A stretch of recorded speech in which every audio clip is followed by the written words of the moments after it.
Hello students, and welcome to my review of solving quadratics video. So we're going to review a couple of different methods here. The first method we're going to use is solving quadratics by factoring. All right, so first off, in order to factor a quadratic, you need to have all the terms on the same side. So I'm going to go ahead and move this 2x over and this 40 over.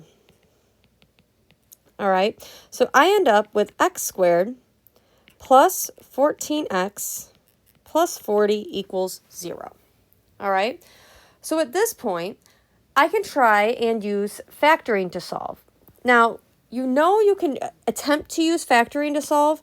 You definitely want to try it when you don't have a leading coefficient. Right, the leading coefficient here is 1. So factoring this, if it's factorable, is going to be very easy. So we go ahead and we look and we think, okay, is there a number that multiplies to 40 and adds to 14? There is a set of numbers that does that. It's going to be 4 and 10. All right. So the first thing we do is factor this by saying x plus 4, x plus 10. Okay. Now, at this point, I haven't solved the quadratic. I have to make sure that I actually go and figure out what x is equal to, because that's my goal here. So what I can do now is take these factors and set them equal to 0. I get x equals -4 and x equals -10. All right, those would be my two solutions for this quadratic. All right, now I want you to go ahead and try to solve this one.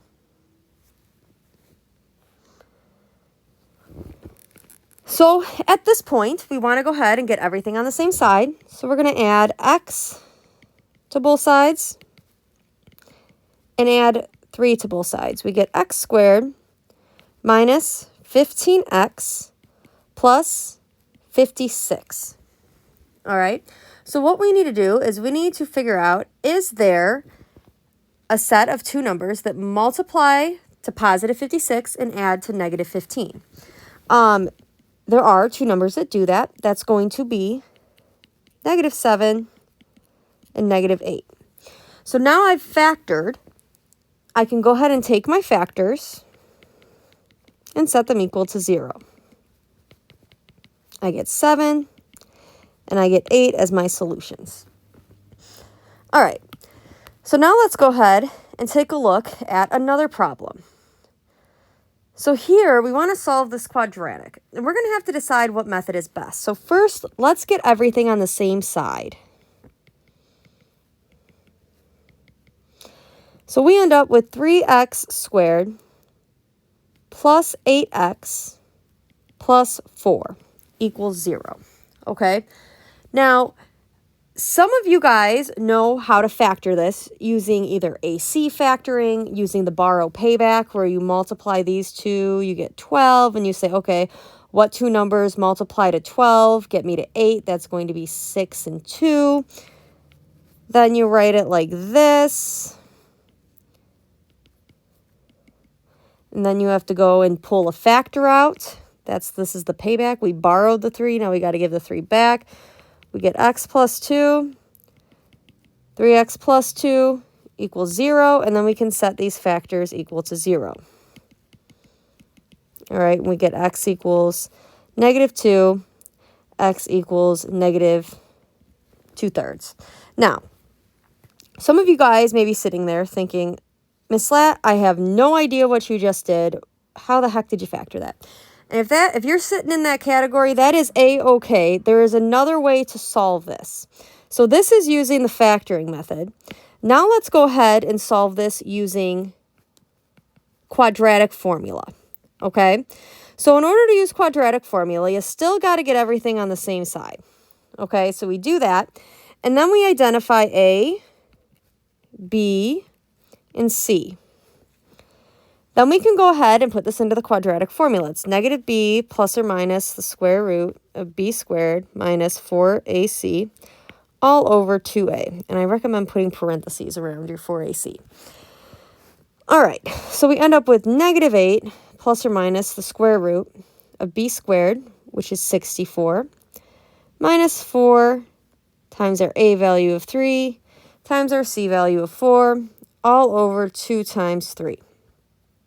Now at this point, what I recommend doing is plugging all of this stuff inside of the radical into your calculator. So we're going to do 64 minus 4 times 3 times 4.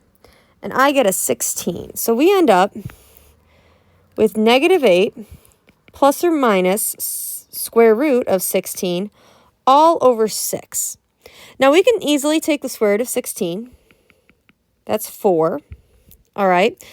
Negative 8 plus 4 over 6. That is going to simplify to negative 4 over 6, which is negative 2/3, which is one of our solutions. And then we've got negative 8. I know we're kind of running out of space, sorry. We've got negative 8 minus 4 divided by 6, which is negative 12 over 6, which is our other solution of negative 2. So whether you choose to solve it using quadratic formula, or if you're someone that knows how to factor with a leading coefficient, you can do that too. Whatever you prefer. All right, so let's go ahead and see if we can solve this guy. I'll go ahead, okay, actually, I'll do this one with you because this one is tricky. We got to add 6x to both sides. All right, we have to subtract 1. So we end up with 4x squared minus 1. This one's actually a little bit funky. So what we can actually do here, because you see how the linear term actually canceled out, we don't have to factor here. Actually, well, you know what? I take that back. We could factor. We could use difference of squares to factor this, right? So we get, for difference of squares, you take the square root of both of these guys, which gives us 2x and 1. And you do 2x plus 1, 2x minus 1, and then you can set those equal to 0. We get x equals negative 1/2, x equals 1/2. So those would be two solutions there. Another way you could solve this is at this point, just isolating the x squared. So you do plus 1 plus 1. I get 4x squared equals 1. Divide by 4. I get x squared equals 1/4. We take the square root of both sides and do plus minus. That is going to give us x equals plus minus root 1 over root 4, which is 1 over 2, which also gives us plus minus 1/2. So that shows you two different ways you could solve this. You could use quadratic formula here.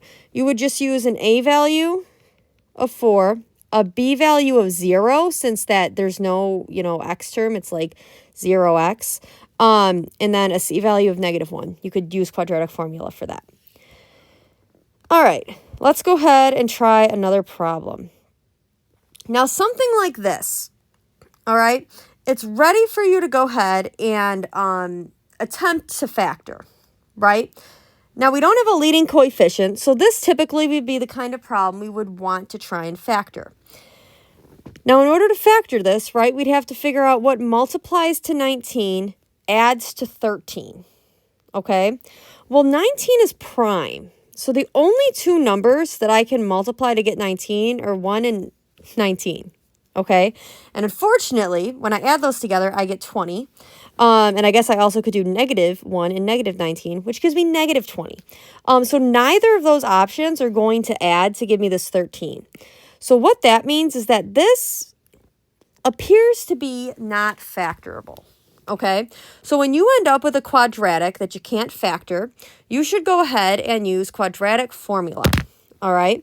So we can go ahead and identify our A, which is 1, our B, which is 13, and our C, which is 19. So we're going to go ahead and plug that in. We've got negative B plus or minus the square root of B squared, which 13 squared is 169 minus 4 times our A value times our C value. And then this is all over 2 times A. So now we can go to our calculators, and we are going to plug in the stuff that is on the inside of this radical. So we get 169 minus 4 times 1 times 19. All right, and we end up with 93. So we get negative 13 plus or minus root 93 all over 2. Now at this point, what you would want to do is see if you could simplify the root 93. Okay, so you would want to check to see if there's any perfect squares that go into the number 93. So numbers we could try would be anything below 93, which would be 81. Nothing works. 64 doesn't work. 49 doesn't work. 36 doesn't work. 25 doesn't work. 16 doesn't work. 9 doesn't work. And 4 doesn't work. So that means that no perfect squares go into 93. So this actually is the simplest form we could leave it in. So we can go ahead, and this is actually what we would plug in for our answer there. Another way that you could write this answer, though, is you could split it into 2 separate fractions. You could do negative 13 over 2 plus or minus the square root of 93 over 2 as well. And then that kind of allows you to check to see if you could simplify this fraction or this fraction, which in this case we can't do either. But these are both 2 acceptable answers to this quadratic. All right, let's go ahead and try another one. So here, we're going to go ahead and get everything on the same side. So we get 2b squared plus 6b minus 3 equals 0. All right. So looking at this, it does not, I know, again, a lot of you guys don't know how to factor when there's a leading coefficient. And just from looking at it, it doesn't look like it would be factorable even if we could do that. So let's go ahead and use quadratic formula on this one. So we've got a is 2, b is 6, and c is negative 3. All right, so we're going to go ahead and plug this into the quadratic formula, and I get negative 6 plus or minus the square root of b squared minus 4ac, and then that is all over 2a. All right, so again, we're just going to go ahead and do what we've been doing here. We can simplify by doing 36 minus 4 times 2 times negative 3, and we get 60 in there. All right, so we end up with negative 6 plus or minus the square root of 60, all over 4. Now at this point, we want to see if we could simplify root 60. So we want to see if there's any perfect squares that go into 60. And again, perfect squares are things like 2 squared, which is 4, 3 squared, which is 9, 4 squared, which is 16. You want to try those perfect squares. So the first one below 60 would be 49, which does not work. And then we've got 60 divided by 36 doesn't work, 60 divided by 25 doesn't work, 60 divided by 16 doesn't work, 60 divided by 9 doesn't work, but 60 divided by 4 does work. So we could simplify that. And we get minus 6 plus or minus, and we're going to break the 60 down into 4 times 15 all over 4. Then what happens is we can take the square root of 4, and the square root of 4 is 2. So this ends up becoming negative 6 plus or minus 2 root 15 all over 4. All right. Then what we can do is we could split this into 2 fractions. And we get negative 6 over 4 plus or minus 2 root 15 over 4. And we could simplify this to be negative 3 halves plus or minus, so I just simplified this fraction, 6 over 4 to 3 halves. And then the 2/4 becomes root 15 over 2. All right, so this would be your answer here. All right, let's try one more here. So we look, and of course, we would check to see if we can factor this first, right? And we can kind of quickly tell there's nothing that's going to multiply to 29 and add to 4. 29's prime, right? So our options are 1 and 29, -1 and -29. Those are both going to add to 30 and -30. So unfortunately, got to use quadratic formula. So we're going to say A equals 1, B equals 4, C equals 29. All right.